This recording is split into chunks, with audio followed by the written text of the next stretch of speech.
Kaya Wanju. My name is Russell Keith-Magee. Before I start, I would like to acknowledge I am from Wajjuk Noongar Boodja, otherwise known as Perth, Western Australia, and I would like to recognise we are meeting today on the lands of the Gabrielino, Tongva and Keech nations to recognise their continuing connection to their lands, waters and culture, and to pay my respects to their elders past, present and emerging.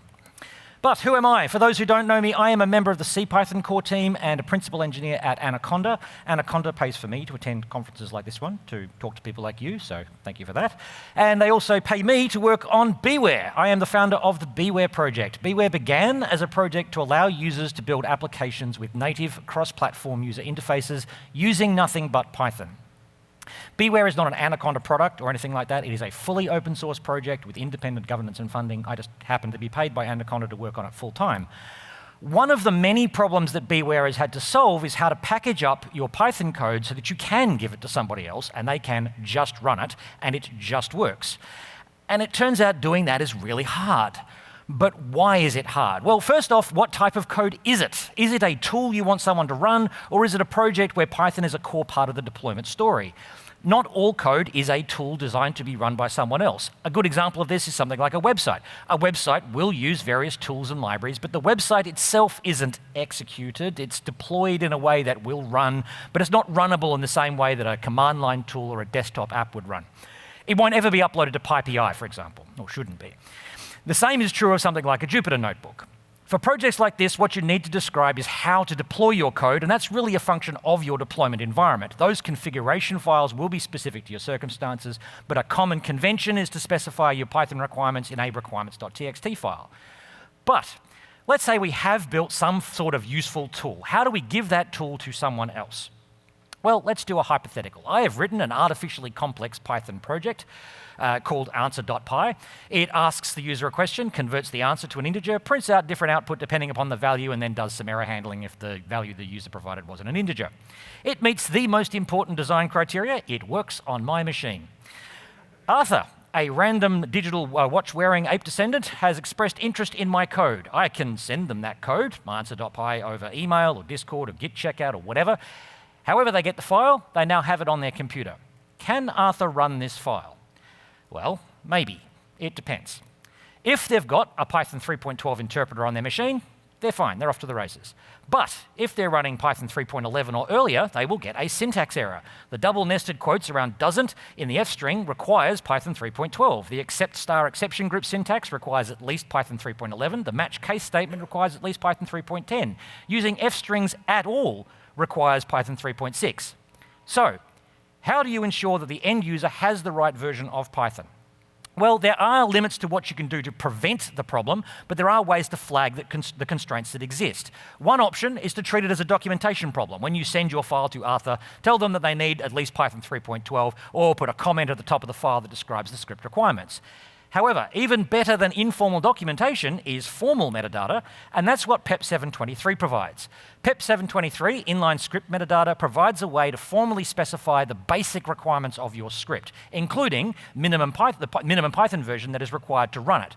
Python itself won't do anything with PEP 723 metadata, but when Arthur looks at the script, the very first lines they will see is a requires Python indicator, which will at least provide a good prompt for diagnosing problems if they hit them. The real value of PEP 723 comes when it's combined with script runners. If you use a tool like UV-Run to execute the script and your default interpreter is an incompatible version, it will warn you. The script will still run, but at least you'll get a big warning directly identifying the issue. I'm using UV-Run for the examples here and for most of the examples of this sort of thing in this talk, but this isn't the only tool that honors this sort of thing. HatchRun, PEP, PEX, PipX all support PEP 723 metadata. Okay, so a version warning is nice. What else can we do with PEP 723? Well, you can also declare your script's dependencies. We can modify our script a little bit to do a web request with HTTPX, compute the meaning of life based upon a very intense mathematical calculation on the length of the web response, and declare that HTTPX is a dependency of this script. As before, a bare Python interpreter won't do anything with this extra metadata. The current environment, be that the base environment provided by the interpreter or the currently active virtual environment, doesn't have HTTPX installed, you'll get a module not found error. But again, if you use a script runner like UV-run, it will use the script metadata. It will create a temporary virtual environment for the script, install the packages, and in this case, HTTPX plus 5 other transitive dependencies, and then run the script in that environment. Okay, but our script is still just one file. Serious Python programs are always more than one file, so let's do some refactoring. Let's split our asking mechanism into a submodule. We'll define an ask method in deepthought.py, do the HTTPX import and the request in that method. Then back in answer.py, we import our new deepthought module and invoke the ask method instead, getting it to do the direct call, instead of getting it to do the direct call on HTTPX. Now, for organizational purposes, I probably want to put those two files into a single directory, at which point it would be kind of nice if the directory was executable. And thanks to PEP 338, it can be. If we create an answer directory and move our code into that directory, rename answer.py to dundermain.py, the directory becomes an entry point you can invoke. There's no need for a dunderinit.py. You can run Python 3 answer, and the answer directory will be an executable Python object. In this case, our project is two files in a single directory, but you can imagine that it might end up with some deep hierarchy of directories and multiple files.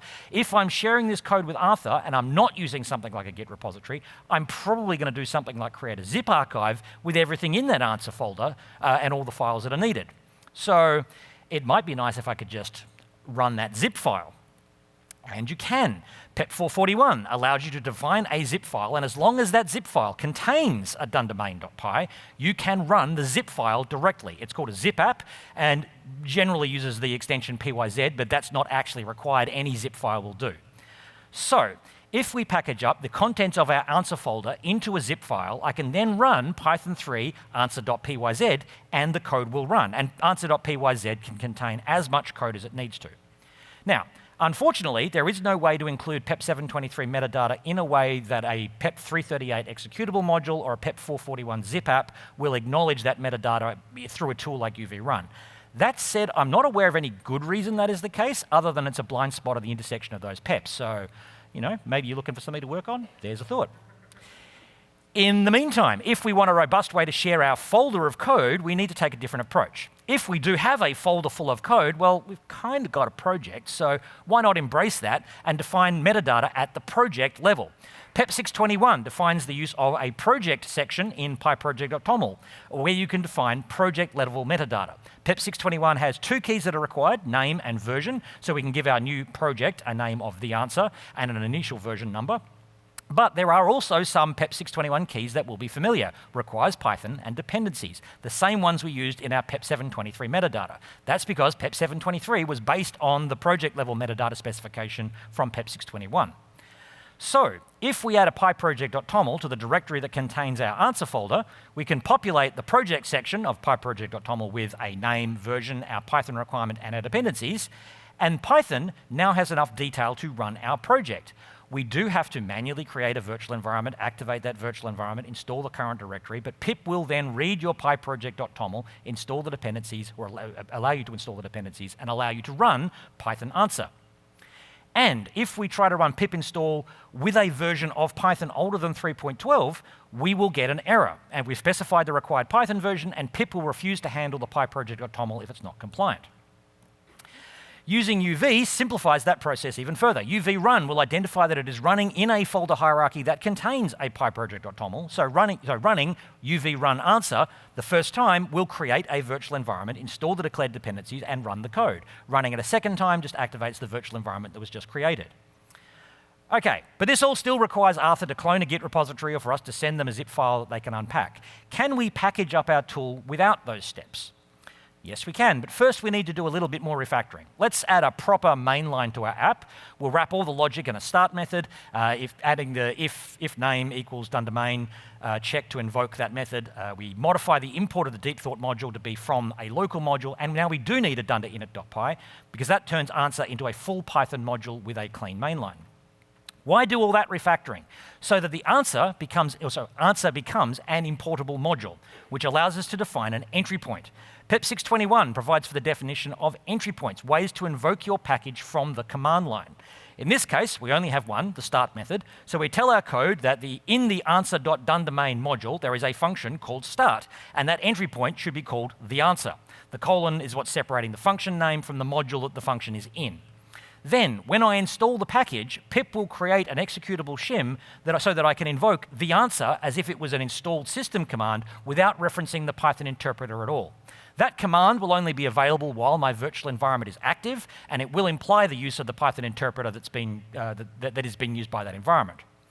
If I was to publish my package to PyPI, Arthur could create a virtual environment, pip install the answer, and then just run the answer, and the code will run.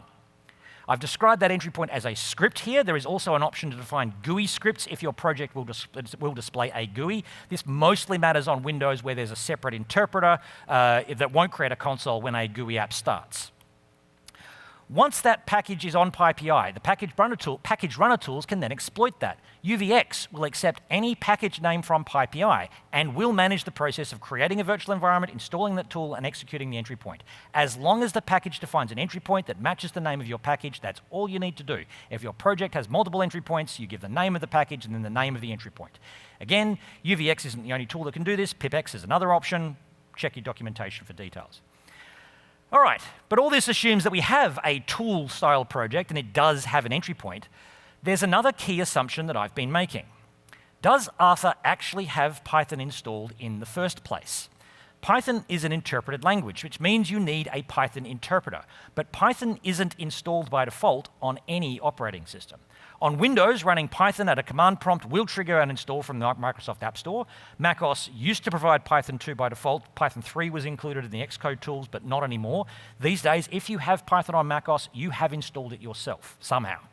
On Linux, Python might be installed by default. If it's not installed, it's probably available as an installable system package. But what version or versions are available? There are supported versions of Debian and Red Hat that ship officially EOL Python versions. But the more important question, if you are writing a tool and you want users to use that tool, should they need to care if they have Python installed? Quick straw poll. You are in this room, so you're presumably a Python developer of some kind. You come to me and you say, I have a problem. And I say, that's okay. I know what the answer is here. You can fix that problem by using this great tool called FizzBuzz. How do I install FizzBuzz, you say? And I say, oh, you just have to run pip install FizzBuzz. Now, I'm a principal engineer who you all know and trust. Show of hands, how many people would install that tool or would just run pip install FizzBuzz? All right. Okay, so what now if I'd said, you just have to run gem install FizzBuzz? How many of you would have installed that command or run that command? Very few. Okay, just the weirdo down the front. Okay, right. No shame on anybody that likes Ruby, but if I'm in a Python shop, adopting an entirely new language runtime just so I can run a single tool is a barrier to entry. Every additional step you put in the way of someone using your tool is one more reason your tool won't be used. And worse, opens you up to the class of how did my user install Python class of bugs. Don't get me wrong, UV is a great tool. First half of this presentation has shown it's clearly useful. If you are in a development environment where everyone has UV installed, then describing a UV-based execution approach, no barrier at all. The same is true of pipx or Conda or Homebrew or MacPorts or any other runtime environment management ecosystem that you can assume exists. But that won't be true of all tools and all usages.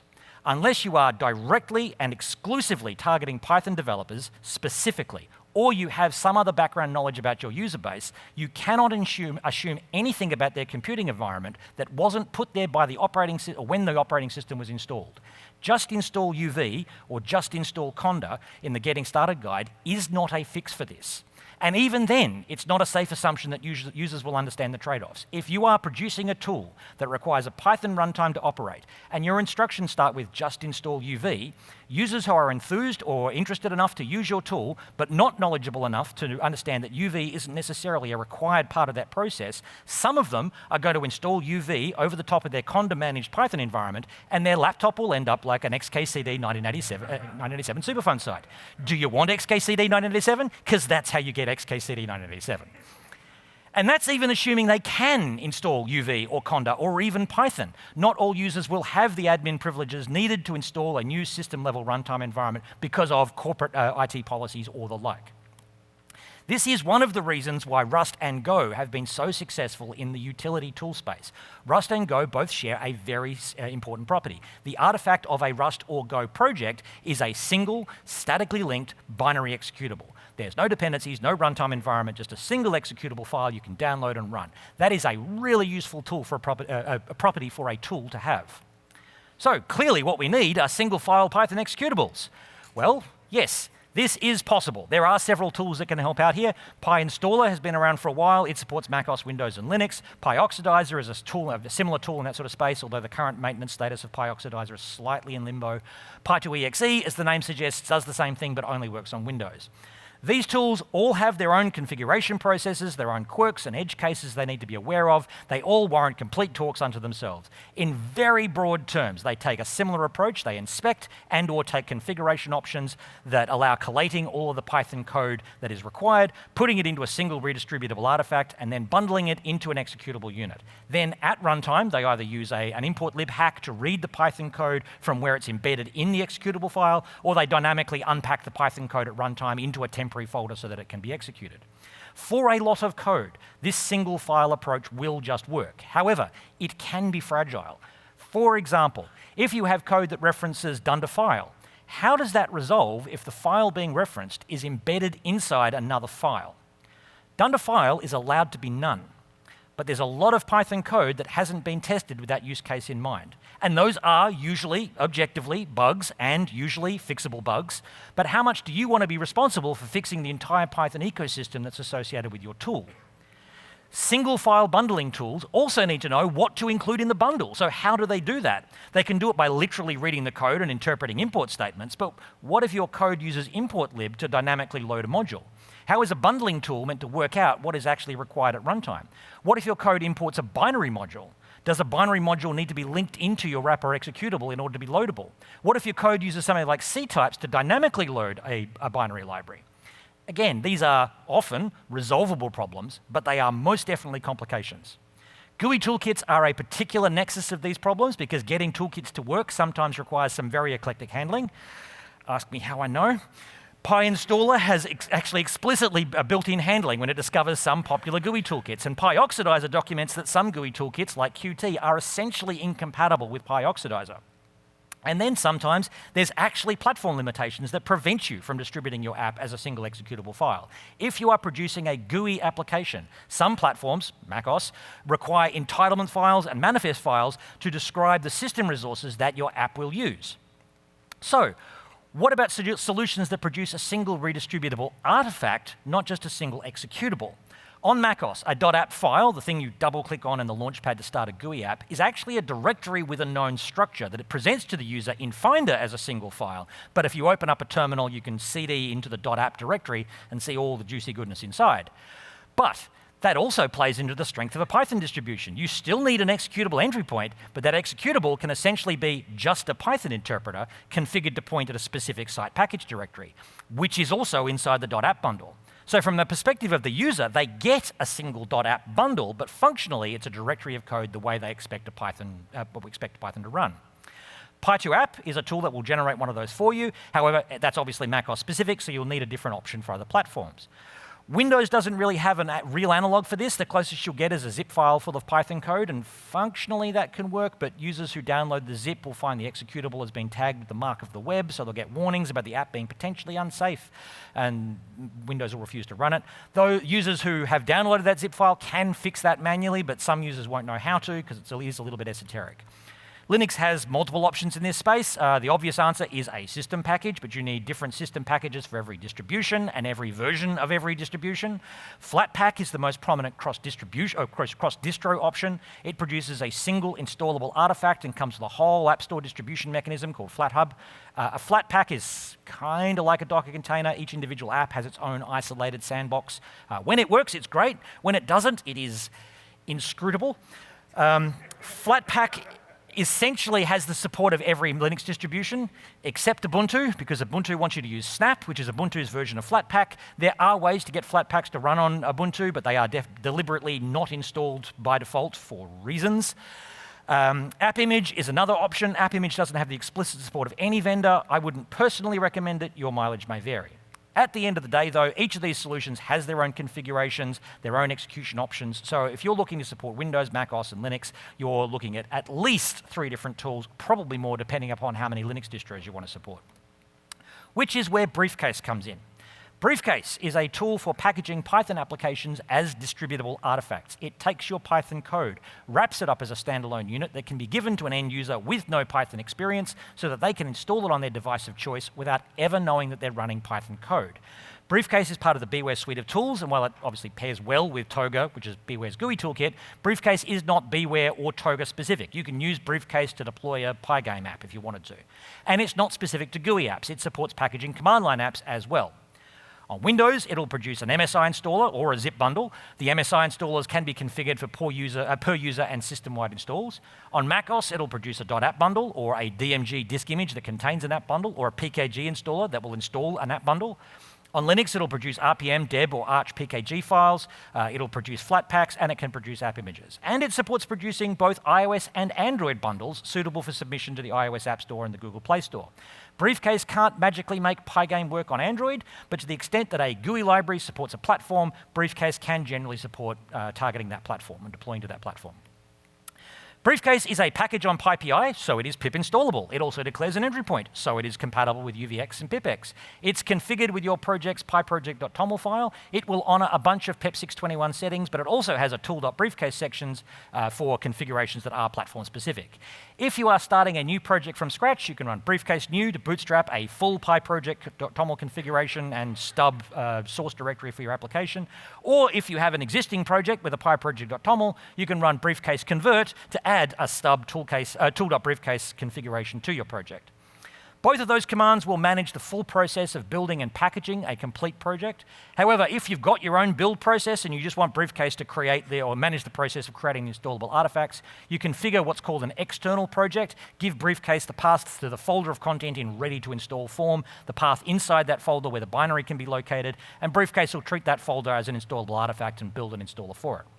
So, how do you drive Briefcase? Well, once Briefcase is installed, Briefcase Dev runs your application in developer mode. That's mostly useful for fast prototyping and development. Briefcase Create generates all the files needed to generate an installable artifact for a specific platform. Briefcase Build does any compilation needed on those files. Briefcase Run will then run those files in their compiled form. Briefcase Package will then turn those compiled artifacts into a single distributable artifact for a platform, an MSI file, a DMG, an RPM, whatever. It'll also handle application signing and on macOS notarization as well. If you are building an external app, Briefcase Package is the only command you need. The purpose of an external app is that you are doing all the work to get into the compiled form. Briefcase just builds the installer. When you run Briefcase Create or any other command, Briefcase generates the default output format for your current operating system. So a DMG file on macOS, an MSI file on Windows, and so on. However, if you give the command a platform, it will build for that platform. So Briefcase Create iOS will create the output for iOS. Some platforms also have multiple formats. So for example, in Linux, Briefcase will generate a system package for your current operating system by default. If you run Briefcase Create Linux Flatpak, it will create a Linux Flatpak or the tooling required to build that package. Briefcase can also use Docker to perform Linux system build. So if you're on Linux and you run Briefcase package, you'll get the appropriate package for your current system. But if you provide a --target argument, Briefcase will start a Docker container for that target and build the package in that environment. In that way, you can build and test an Ubuntu package while running on a Fedora build machine. That even actually works on macOS, so you can build Linux packages from a macOS build host. Unfortunately, you cannot currently build, or you probably aren't ever going to be able to build Linux packages from a Windows machine because of path separators. You can't build a macOS package anywhere but macOS or a Windows package anywhere but Windows because the build tools are platform specific. But with a single configuration file and relatively simple CI matrix, you can generate native installers for macOS, Windows, and multiple flavors of Linux. And that installer is completely self-contained. The end user will never know they are running Python code. They don't have to install a Python interpreter first. They don't have to untangle their UV configuration from their Conda configuration, from their python.org configuration. They can just double-click on an icon on their launchpad or run a command that's been added to their path. But there are other benefits to distributing software as an installer bundle. One benefit is App Store distribution. If you want to ship your code in platform-native app stores, they have to be packaged as standalone installers. And that means they need to be completely standalone. You don't install an app from the App Store that says, oh, this app only works if you've installed Python first. If you are targeting mobile platforms, iOS and Android, App Store distribution is essentially your only option. There is no unsandboxed app option. There is no just use the Python interpreter that's on my machine already. The Python interpreter has to be in every app that is using it. Another benefit of a self-contained installer bundle is that they allow for mobile device management, or MDM distribution. If you've ever worked at a large-scale organization, you've probably had central IT install a tool like Keith-Magee or Jamf or Intune. Those tools allow defining central IT policies for what is or isn't allowed to be installed, and to ensure that certain tools are installed by default. If you want to distribute an app with an MDM platform, they need to be installed as a installable with a self-contained installer. The common thread here is that bundling an app completely self-contained means the app is able to provide guarantees that it has everything it needs to operate, which ultimately is the key benefit for users as well. They don't need to care if they've got Python or the right version of Python or how to create and activate a virtual environment. They just need to run a command, click an icon, and the app runs. So, how do I give my Python code to someone else? As with all interesting questions, it depends. A running Python interpreter is a complex thing, and the best solution for how to give Python code to someone else does very much depend upon the intended audience, the experience level, their comfort with Python itself. The Python ecosystem has a bunch of metadata conventions and tools that can make it easier to share Python code, but if your audience literally doesn't know or care anything about Python, it is important to know and recognize that fact. And even then, you have options, and there are ways to put Python code in the hands of those users without them ever knowing that they're running Python. If you'd like to know more, or you'd like to share pain points about Python deployment, or you'd just like some B stickers or pins, there will be a Beware open space at 2 o'clock this afternoon in room 202A. Hopefully another one tomorrow. I can't give you details for that until tomorrow. We will be at the community showcase on Sunday and sprinting both days, or just come find me in the halls. If you like what you've seen about Briefcase and you'd like to support the Beware project, you can join the project as a financial member. You can also back me on GitHub sponsors. The income that we raise is used to cover stickers and hosting and things like that. As I said earlier, I am paid by Anaconda to work on Beware, but the project is independently managed and funded, so this financial support is important. Or if work in kind is more your thing, we're always looking for new contributors, and we have challenge coins for people who contribute. I will be here for both days of the sprints. We would love you to join us. No matter your level of experience, we can find something for you to work on. We've also got a Discord, plus discussion forums and ticket trackers for Briefcase and all the other Beware projects. Details on the website, beware.org. Thank you all very much. I was curious about the cross-platform limitations that you mentioned. Say I'm on Linux and I want to create an app that works for Android and iOS. How portable is that? How would you recommend, like if I don't have access to an Apple machine, how would do you have to start over from scratch, or how much is reusable? Okay, so if you are using Toga, the code will run exactly the same. Like the intention is that Toga is a cross-platform GUI toolkit. You say, I want a button on my app. You can test it on Android. It will give you a button on the app, and it should work exactly the same on iOS. It will look a little different, but functionally it should be the same. I understand you probably do want to test. Unfortunately, the Apple story is you need a Mac to test Apple. You can build the app using CI, so you could get the installable bundle and push it to the App Store, but it would kind of be okay, stick it into Apple's test flight program and say, hey, iOS users, does it work or not? And then try to manage it that way. I agree, that's not a great answer, but unfortunately, that you've got to cook with the food you've got, unfortunately, with that one. Thank you. This is related to the very first question. If I just had a Hello World program, what would the minimum size be? A Hello World, like the answer.py deployed as a Python application. It does depend a little bit on platform. Like macOS, you have both Intel and ARM64 binaries in there, so it's effectively double the size.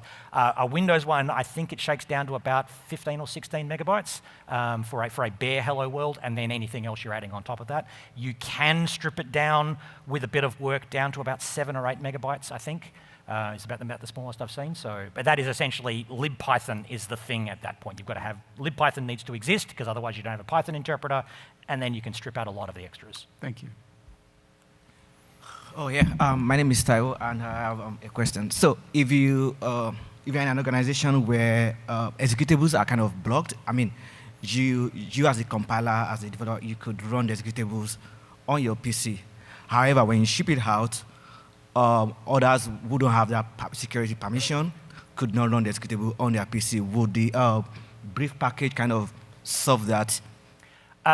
It depends exactly what the blocker is. So you can, if like for on Windows and macOS, you can, like part of Briefcase, what Briefcase does is the application signing and notarization, which gets you past the, this is an unsafe application, and into the, are you willing to accept something that's been downloaded from the internet? Are you okay for run something from developer.beware.org, whatever that is? If it is a company-level policy that says deny anything that isn't on this whitelist, that's something you've got to take up with your IT policy at that point, that I need to be able to run this executable, please give me permission. But I mean, what if they are so adamant on giving, what's it called, permission for executables? How do you go about letting people use your tool? Sorry, I'm not sure I follow the question. So what if the IT team are kind of so adamant in letting people run executables? At which point you're down to arguing with your IT. Like we can't, if the IT company or the IT policy is you can't run an executable, you've got to be able to run Python. You've got to be able to run something. That becomes a point of negotiation with your IT company at that point. And maybe you are locked at that point to shipping a directory and saying UV install or whatever path they will let you use to run and code. Okay. Yeah. Thank you very much, everybody. If you have more questions, you can always ask the speaker. So thank you very much. Thank you. I have stickers.